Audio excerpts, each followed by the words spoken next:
Welcome back to everyone. I see some people behind sculptures. We're very happy to have you here for the first Lunchtime Looks session of the 2023-2024 academic year. It is my pleasure to introduce our speaker, Claire Davis, who is a junior technical art history major from Rochester, New York, who is interested in textile conservation. Claire worked with the museum over the summer as the Jacknowitz Summer Intern. The Jacknowitz Summer Internship is a program that has been sponsored for the past 3 years by the Jacknowitz family via the Abby Robin Jacknowitz School Travel Fund.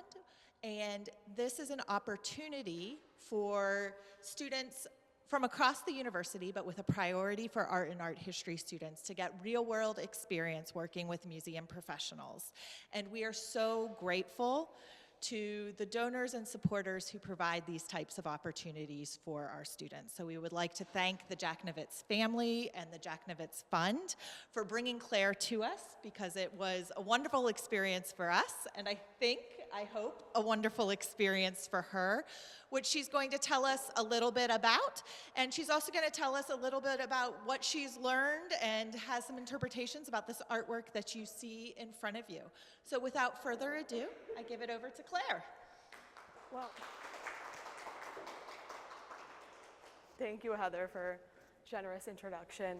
But yeah, I wanted to start off by talking a little bit about my experience at the internship, while starting off with expressing my gratitude to also the Jacknowitz family for presenting this opportunity. I could never take it for granted, but throughout the summer, I was able to work a lot with the staff at the WVU Art Museum and kind of work along by their side and run around where they were going to see what they do every day. And in most of my classes, I'm taught about the perfect conditions or the best environment or the best practice. And for a lot of the times, no matter how large or small these museums are, it's just not easy as said as done. And there's so much to the collection and just so many factors that play a role in these environments, and trying to take what I learned in class and actually apply it into a museum setting was a great experience. And so most of my time was spent setting up these exhibitions, so they're great to see, beautiful and all done. But I kind of was able to work with a different member through each process or step of creating these displays. So I started with Bob Bridges, the interim director and curator, and I got to see his process of choosing the artworks and what would fit the theme of the exhibition, and just where to even place them in the room. Or I didn't know that a cool cream versus a soft wheat made a huge difference in a wall color, but quickly learned. But it was a great experience just to see how all of these small pieces of an exhibition come into play to have the overall aesthetics of the environment. But then I was able to move and work with Karen Luvar, the registrar, and I worked with her the most and got to run around by her side all summer, and I was able to work within the collection and pull out these pieces for the exhibit and just see how to actually prepare the art to be displayed to the public, whether it was changing the database or dusting it or just like bringing it down and having it all ready to go. But it was great to see all of that as well.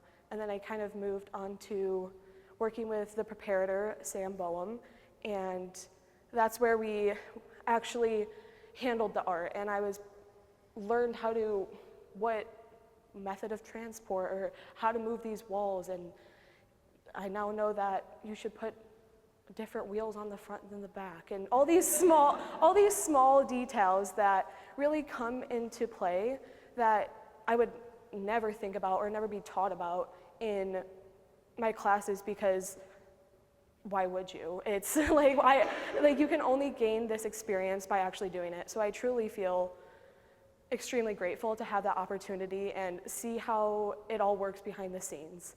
But I was also able to work with Heather Harris and Madeline Brody in the education and art art education and outreach aspect of a museum.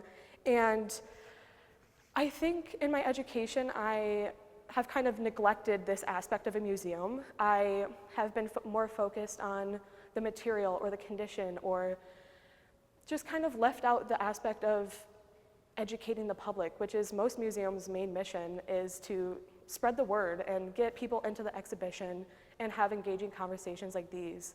But it was really interesting to see all the tools that Heather had in her bag, or just different activities and how to engage different audiences to have them, to allow them to fully conceptualize what they're looking at. But I had to give a summer camp tour, and I helped with that, and I think that was the most nerve-wracking point of the summer. Public speaking isn't my forte, but we're working through that.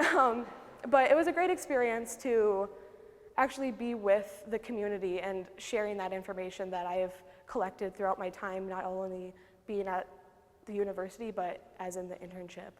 But overall, I think the overbearing lesson I learned this summer was the amount of support that this program gives me and how much they will really provide what they can for me to benefit from this program. And I learned that if you email someone, what's the worst that's gonna happen? They're gonna say no. Or I think a lot of people over the summer really helped me see that it doesn't hurt to ask, and in this program, everybody's trying to build you up and support your career, and I think that was a message that I needed to fully comprehend, and finally got it through my mind. But I truly feel grateful for this experience, and again, thank the Jacknowitz family. Amazing opportunity. But at the end of the internship, I was asked to give this presentation, and I'm not great at making up my mind, so it took me a little minute, but I finally decided this exhibition because of the tactile sense to it, which, of course, it's sculpture, it's a 3D element, but I feel like a lot of the times we go into museums and run to the paintings or the prints or the photos, and we're conceptualizing the composition or what the story that it's trying to tell. And I think with sculpture, it's one of the few art forms that really focuses on the object itself and being able to look at how the form or the space that it takes engages the audience. So I kind of decided that this was the route I was gonna go, and especially with all my classes talking about material and how to care for it and how it's made, and just thinking about all the different elements that go into a sculpture. But yeah, which kind of brings us to the philosophy of Immanuel Kant, which is which was the basis of this exhibition. So he believed that, being the German philosopher he was during the Enlightenment period, the idea of transcendental idealism. So that's pretty much the balance of the observable world and the unknown, and how these two factors play a role in the deterministic aspects of our existence versus the free will, or how he liked to put it, nominal and phenomenal aspects. So the nominal is our senses and how those contribute to our experiences that we live in, or how we accumulate the knowledge that we have. And it just allows us to understand the situations that we're living, versus the the nominal, and which is the unknown, or the natural force that's not controlling, but directing our way in this world. Because we are all, an example of this would be, we're all sitting here, listening to me talk, looking at the art on the walls, see the lights. We are all aware of this experience and the situation we're in, and we're learning from it. But I don't know what caused you to have that drive to come here this morning, or what fully intrigued you. While there are elements of the phenomenal world that play a factor. There's never a true understanding of why we're doing what we are. Because, of course, I've loved art since being a child, and that makes sense as why I'm here, what I'm doing right now in this program, but the unknown force is what allowed so many experiences, and I don't know what truly led to this experience, me standing right here. While I put in the work and did all these other things, there's a level of things happen the way they're supposed to, and kind of that understanding that there's a bigger force. So that's kind of what he was thinking about, and which connects back to the idea of the deterministic aspect of our world versus free will.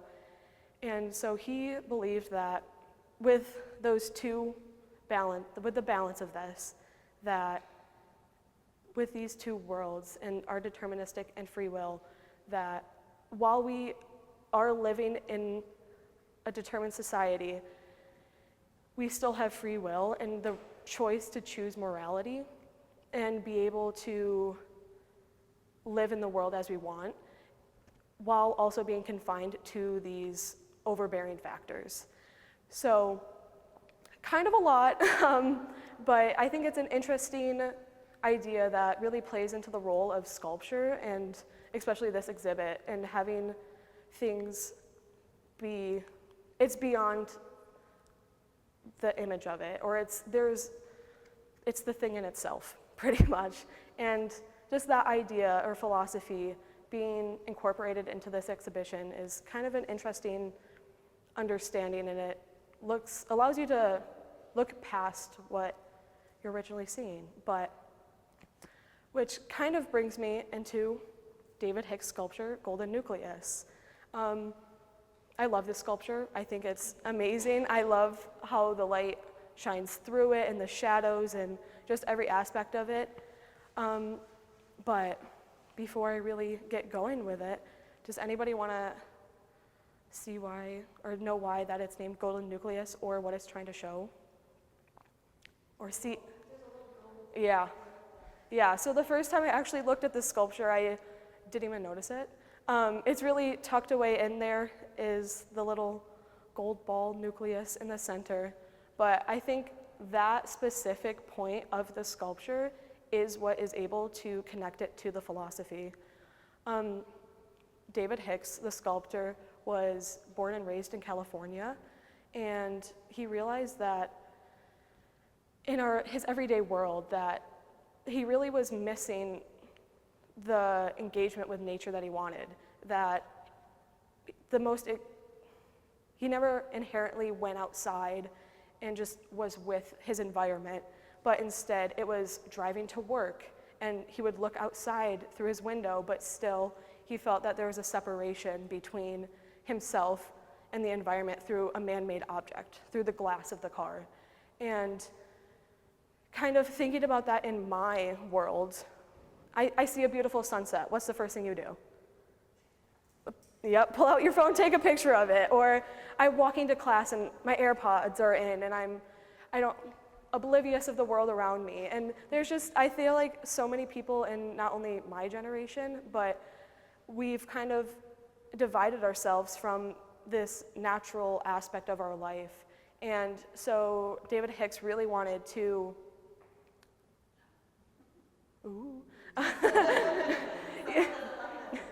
he doesn't want us to connect, but he was able to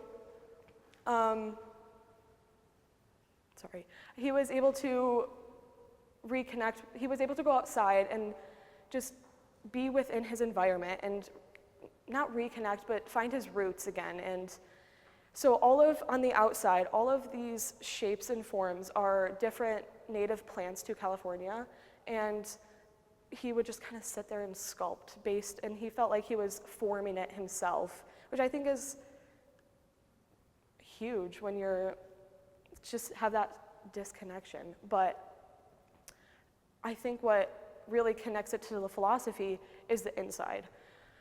The nucleus is sitting at the center, it's the thing of the piece, the gold shiny in the middle, which a nucleus is the center of an atom, and atoms make up everything in our existence. And just having that idea of the core, that's the core of the piece, and the center, it's what is the piece. It is the thing in itself. While having all of these steel pieces extrude out of the center, balancing on, or holding on to the actual existence that we can experience. So how I like to view it is the golden nucleus is the nominal, or the deterministic factors of our world, while the outer layers of the ceramic pieces showing his environment is the phenomenal world, being able to sense it, and we are able to go outside and touch it, is the idea. And just having that relationship, being shown through the steel pieces, being connected, I think is an intriguing idea. And I don't know, I think the philosophy itself paired beautifully with this piece. The more that I would just sit and think about this piece and be like, okay, so how am I gonna make this work? And it came to me, and I was like, oh my gosh, it's perfect. I understand now why it's in the center of the exhibition, and it's the thing. I think it truly embodies the notion of this exhibition, and love the piece. But yeah, with all of that, I thought about when we're done and how to re-look at the exhibition with this knowledge. Because before this presentation, I was walking around and thinking about that philosophy and feeling how it could connect to these other pieces, because I've been sitting for weeks on this piece and thinking about that connection. But now that I truly have an understanding of the philosophy, I feel as though I'm able to walk around the exhibition and get it. Like this piece over here with the balls, I'm like, okay, that's crazy. The ball's in the center, the nominal, and then outside. Just the whole concept of it together, I think, can truly be applied in the pieces of our environment that play a role into our existence, and that whole philosophy of our perception and time and space. But yeah, that's the majority of my presentation. And but if you have time to walk around and kind of think about these things, that'd be great. Or if you have an extra 10 minutes today, I'm gonna sound like my mom, go sit outside, take a deep breath of fresh air, and try to bring yourself back in with our understanding of the world around us.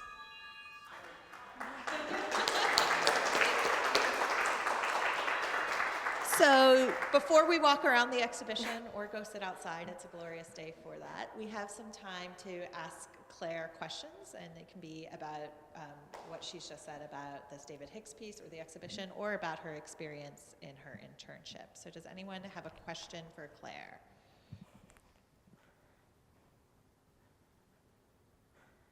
Do you find all Thank you.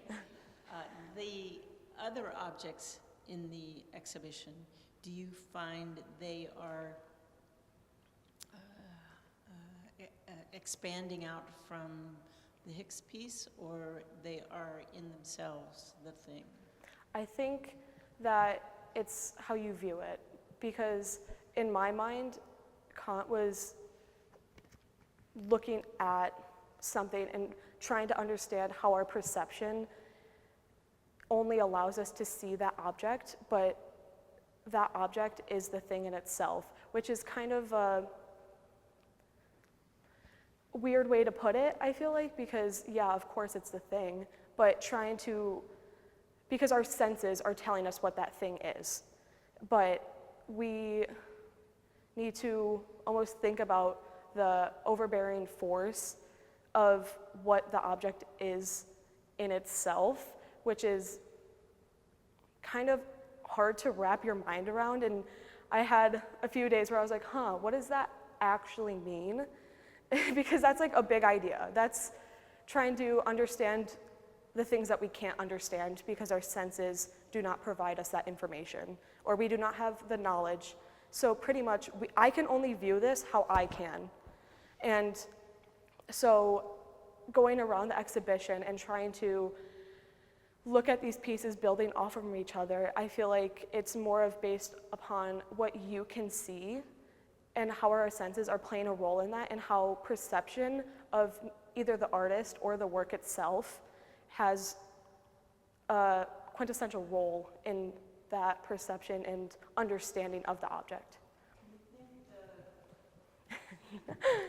Are the wall labels important I do. for the viewer? I do. I think they're extremely important because, I'm gonna be completely honest, a lot of the times I walk into a museum and I'm like, oh, this is really cool, but I don't actually know what a lot of it is. There's no way of truly understanding every single piece that you know. You just have to see what you find is important. And I feel like with the wall descriptions, it's able to give you not only the basic information of the artist, but kind of lead you in that direction to actually comprehend what you're looking at. But that doesn't mean that you shouldn't have your own ideas. There should never really, I think that it's difficult to define art. Again, going back to how do you define art? And there's no real way to put it in a box, almost. And I don't know, it's kind of a very vague answer to a big question, but I think this is all about how you perceive the world and the environment or the art piece that's in front of you. And like with the philosophy, it's, I can only know the world that I live in through my eyes. I can never experience the same life as anybody else in here, even if we stood by each other's side our entire life and did everything together. It's never, there's always gonna be something bigger that has a drive within us, and kind of that idea of how that affects our perception on the art, and not only our perception on the art, but also with the role that the artist and the actual work itself plays in that. Yeah. When you have a school group here, like a younger group, how do you explain that to them? So that's a really good question, because I also struggled with that. I also found out that I wasn't great at knowing children's educational development levels. That's just something I wasn't exactly sure of, but I quickly learned. But for this piece, I started off with, what do we see? And I actually had a bag of tricks that Heather graciously allowed me to put together, and it held pine cones, and I think flowers and berries and a pine cone, just a lot of different aspects. And we actually played I Spy and walked in a circle, and I'd pull out an object from the bag and be like, find something that looks like this. And they'd all go around, find these different pieces, and then at the end, I'm like, okay, what do you think it means? Like, what do you see in the center? Why do you think that's important? What makes the golden nucleus the thing? Why is it named that? Because it's in the center, it's gold, it's all these different factors that they could talk about, just still making sure that they're getting that information from it, but just wording it in a way that they can understand. Because of course, I'm not gonna go up to an 8-year-old and be like, you know what a nucleus is? Like, look at that thing. But like, I am not actually able, like, there's just not that full understanding of that a nucleus is in the center of an atom, which is everything around us. Like, that in itself is a big idea. And so kind of being able to scale it back in a way that they still find the time beneficial and engaging, but in a way that they can understand. But I think this piece is actually really easy to present, not easy, but it's really fun because there's so much to it. And so our activity for this piece was to create your own segment of, if you could make a segment of this piece, what would it be? What's the color? What's the texture? how do you form that? How big is it? And taking all of these factors and maybe not using the words form or composition or these big art education words that they might not know, and just kind of scaling it back. But it was really interesting to see and present to a group, but yeah.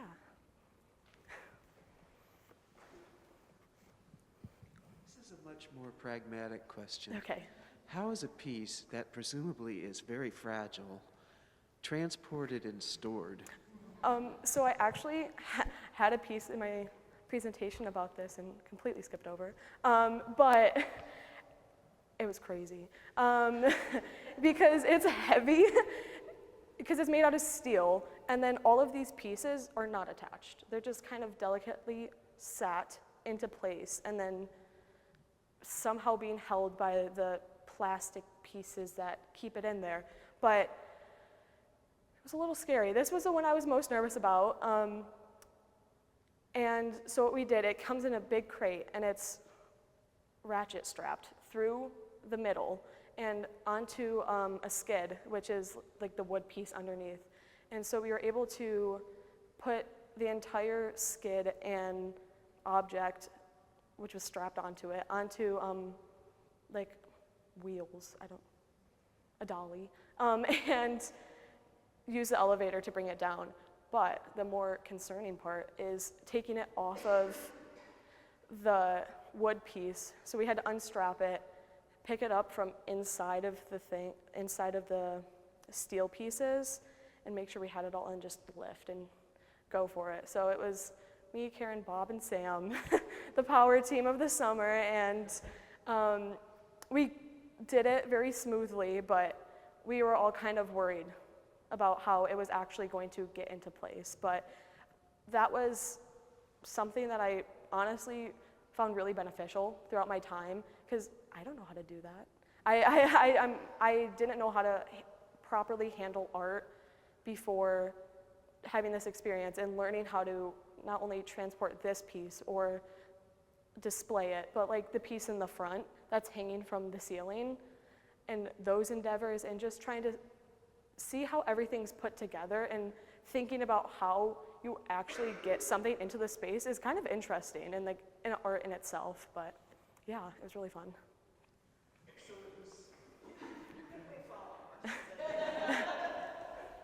So it was not disassembled. No. Yeah. The artist is very ingenious, and it's like he just set it up, put it together, slid it into the crate on the skid, and had it attached. So anytime we want to exhibit it, it's just as Claire said, just pull it out, unstrap it, and lift it right on. No packing material? No packing material, because it's held perfectly in place, and it's encapsulated within a crate. Now, we also don't obviously turn it on the side or move it around, but that's how it arrived, and that's how we keep it. So one of the ways, I'll get to the other questions, one of the ways I was going to end today, but I will just say it now, is that our November Lunchtime Look speaker is Sam Bain, who is the exhibition coordinator. He's the newest member of the Art Museum of WVU staff. He's been with us since May. And one of the reasons I invited him to speak is because every single person who has come into this exhibition has had questions about this piece and that piece and that piece and how they're put in. And it's actually his job to do some of that handling. So Claire gave a little bit of a spoiler for Sam's talk, stole a little bit of his thunder. But one of the things I see these programs as doing is giving you all a behind-the-scenes look. I also like you to see all the faces of the staff and the folks, and sometimes to their chagrin, I bring them up to give public talks. So I'm actually going to cut back follow-up questions on this and leave you all as a teaser for November 3rd if you are interested in the handling, the installation, the building, and things like that in that exhibition. But I will welcome a few more questions on another topic as well. Yes. So, Claire, I'm struck by how much more I liked this space than I did in the first 8 weeks of the semester that we've been taking students through it, because I think it's a challenging topic, right? And it really brought some good awareness to this, the theme, but I wondered, I mean, I know this isn't on the video here, I'm sorry, Jason.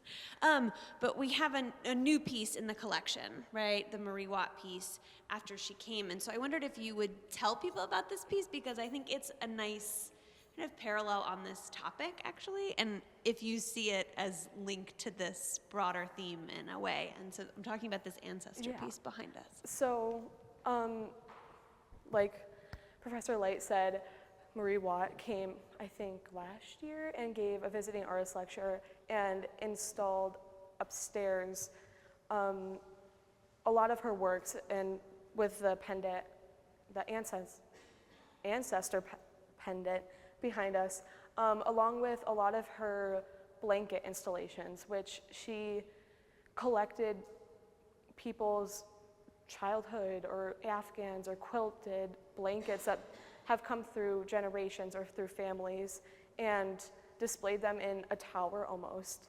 And I think kind of her main idea was being reconnected with her land as a native artist. And I'm from her but I live near the Seneca Reservation and have learned about all of these things for my childhood because I lived right within that area, in the Finger Lakes area. So it was really interesting to see how she thought the differences between herself and I, as she came from a more, she has a deeper understanding of the land and is able to truly connect with this, and kind of hearing her thoughts of being shown through the work and trying to piece it together, I think was also a good connection with David Hicks sculpture, and trying to just kind of bring it back and take a step away from everything that's going on with our lives and the technology and the mechanisms of our world, and just all of these man-made objects that influence and disrupt the nature, and kind of taking it back and taking a step back and just sitting and appreciating. It doesn't need to be going on a huge long walk, just kind of taking out your headphones and being like, the birds are chirping today. Like, having that connection, and that was one of the things I thought about. I think for each piece in this exhibition, I was walking around right before, being like, how can this connect? And that one, for this piece to this piece, I think was a very notable similarity with that connection to the environment. But yeah.